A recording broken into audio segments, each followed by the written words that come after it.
कराची के बल्दिया टाउन से मुबैना तौर पर अगवा प्रिजाइडिंग ऑफिसर डॉक्टर समी को पुलिस ने जख्मी हालत में बाजियाब करा लिया है। डॉक्टर समी का कहना है कि कुछ शरपसंद अफराद उनको अगवा करके ले जाना चाहते थे, पुलिस के पहुंचने पर उन्हें छोड़कर फरार हो गई। इस पर हम बात करते हैं डॉन न्यूज के नुमाइंदे इस्माइल सासोली से। इस्माइल, बताइएगा क्यों अगवा करना चाहते थे अगवाकार?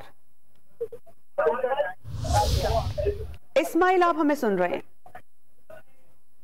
कराची के बल्दिया टाउन से मुबैना तौर पर अगवा प्रिजाइडिंग ऑफिसर डॉक्टर समी को पुलिस ने जख्मी हालत में गिरफ्तार बाजियाब करा लिया है। डॉक्टर समी ये कहते हैं कि कुछ शरपसंद अफराद उनको अगवा करके ले जाना चाहते थे। हमारे साथ मौजूद हैं डॉन न्यूज के नुमाइंदे इस्माइल सासोली। इस्माइल, बताइएगा कौन थे ये लोग और पुलिस क्या इन मुल्जिमान का सुराग लगा पाई?